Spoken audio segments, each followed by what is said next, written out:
just lost all drive again. It's week 2 and I failed already.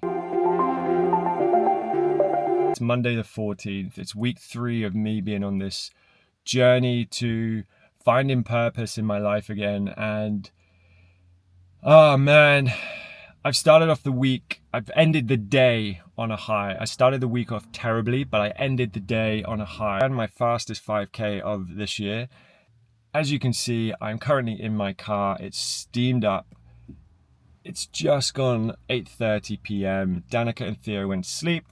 So I used this opportunity to go for a much needed run. And that's awesome because I've needed a win. The last week has just been, it's been a struggle.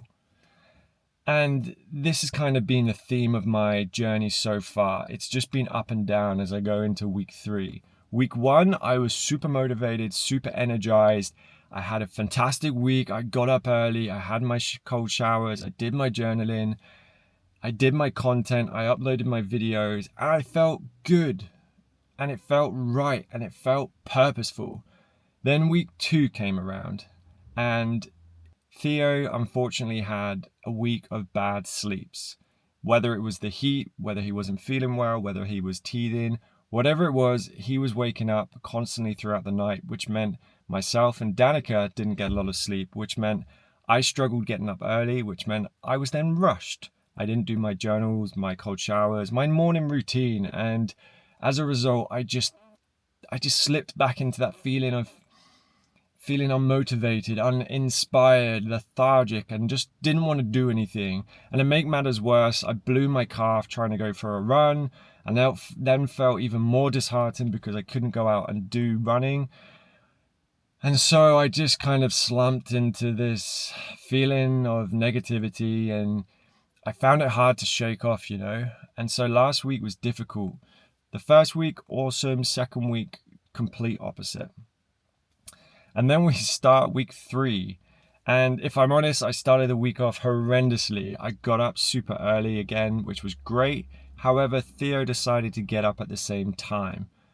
It's not his fault. He doesn't know what's going on. He just hears us moving around and then decides to wake up and wonder where we are. And that's fine. But then Danica goes to work early, so I had to look after him for a little bit before dropping him off at the childminders. And then I used that as an excuse through frustration to why I didn't do my journal, why I didn't create content.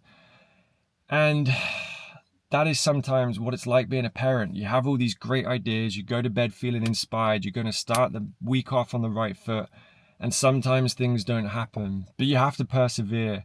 Like I'm sitting in my car, challenging myself just to do something, create some form of content, because if I force myself to do it, then I know I'll do it. Like I did with this run. I was so close to not going for this run, but I'm glad I did because I smashed my first 5K and did my fastest time of this year. And the same with me sitting here now. It's not the most engaging story, I get that, but the message is there. You just have to keep at it. You got to be consistent, and when times get tough, you just have to just do something, just move. And that's a message I need to relay to myself over and over. When you're feeling uninspired, when you're not feeling yourself, when you're feeling like you just don't want to do anything, just do something. For me, it was just getting out that door and going for a run. I'd been in London all day. It was very easy for me just to go to sleep next to Danica and Theo and call it a day and say to myself, I'll start tomorrow. But we all know that story too well. More often than not, we don't start tomorrow. And so just do it. Own it. Earn it every day. Because that's the only way we can move forward, right?